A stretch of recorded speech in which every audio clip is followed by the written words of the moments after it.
This week, an Iranian court issued its first death sentence linked to these protests. Human rights groups warn that authorities may plan hasty executions with at least 20 other people currently facing charges punishable by death.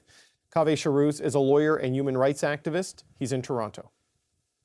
Kaveh Shahrouz, I'd like to start with what we're seeing today in many Iranian cities, that protests are actually intensifying. Why do you think that is?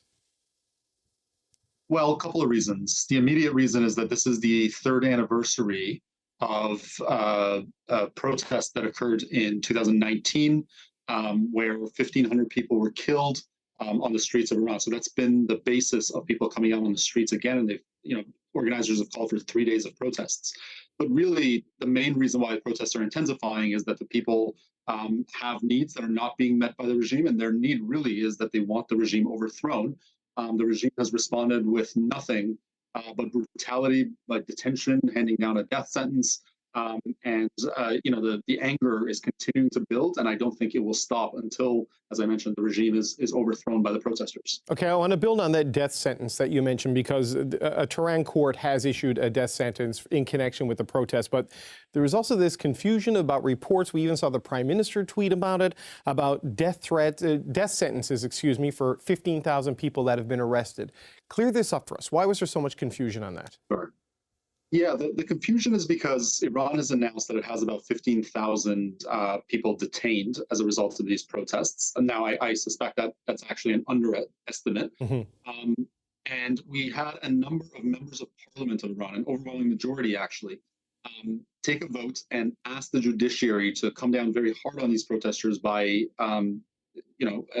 giving them death sentences. That's sort of the basis of this. But so far, thankfully, I don't know if you can say thankfully, but only one death sentence has been announced. Iran's judiciary is not independent. I'm sure that defendant was not given due process or proper access to counsel. But thankfully, the number is not 15,000. But there has been some confusion about this. I think that number could come to reality if foreign officials don't speak out, if the international community doesn't condemn this very loudly and very forcefully. The Iranian regime has a history of carrying out massacres of thousands of people, and I don't think it would hesitate to do that now unless it was shamed and isolated by the international community and told to think again before it tries something like that again. There's still the kind of language that leads to this sort of confusion, right? From the parliament, from the armed forces, and others saying show no leniency on these people that have been arrested. So when you look at the 15,000 or maybe more, as you seem to believe, who are in custody, what potentially awaits them as the punishment is meted out? Yeah, unfortunately, the tension in Iran is already pretty horrific. I am sure a large number of those people are already being tortured.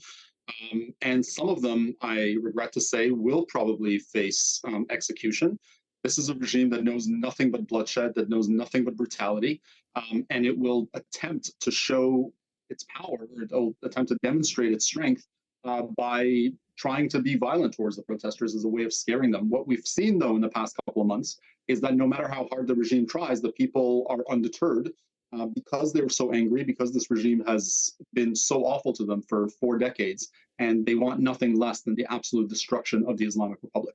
Do you think they can get that? I mean, as you mentioned, it's 2 months now. It's about 60 days of protests in the face of increasingly aggressive pushback from the regime, but the people seem undeterred. I mean, what do you think is the next stage here? Yeah, I suspect these protests are going to continue. They will ebb and flow. The next few days will probably be intense protests. They may die down for a little while and pick back up. I frankly don't see any way back for the Islamic Republic. I think any talk of fixing this regime, reforming this regime, all of that is over. The revolutionaries, who I think comprise the majority of the Iranian people, are very clear in their demand. They want, they keep saying death to the dictator, death to the Islamic Republic. For years now, they have been calling for democracy and protection of human rights, things that the Islamic Republic can't possibly give them. And so I think we will see this protest movement continue until such time that the regime eventually collapses. Dictators tend not to have retirement plans, though, right? As you're saying, death to the dictator, death to the Islamic Republic. No. The protesters don't seem undeterred, but given the lack of options available to the regime, and these pronouncements about no leniency on the people they've arrested, I mean, how concerned are you of a truly violent crackdown and backlash if they truly are facing overthrow? Yeah, that's obviously a concern. And I think this is one of those places where the opposition has to be very smart in what they do. The opposition at the moment is not united, but I hope that the opposition, both inside and outside the country, will become more united and will begin to send out the message that if security forces and if armed forces put down their weapons, if they refuse to carry out orders, then they will be given amnesty. I think that's really the best shot that Iran's opposition has. Is to have these forces break off from the regime. The regime will want to carry out brutality, but if the opposition plays its cards right, hopefully the people that are asked to carry out those orders won't do so. We've seen the Canadian government, multiple rounds of sanctions have been imposed. It's now barring some top regime officials from entering the country. What more would you like to see Canada do?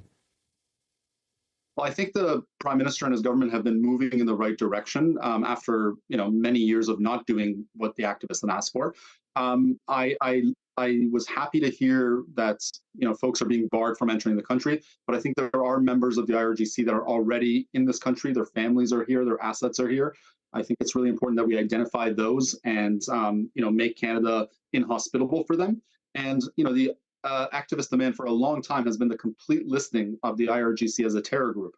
Now that's that entails some difficulty because there are certain people that are forced to serve in the IRGC, but I think we can probably carve them out through smart drafting of legislation. But it's really important that the entirety of the IRGC be listed as a terror group so that its networks can be discovered and all of it can be outlawed. I mean, the IRGC is nothing short of a violent terror group, and it should be recognized as such. Okay, Kaveh Sharoo, it's always great to talk to you. Thanks for your time today. Thank you so much.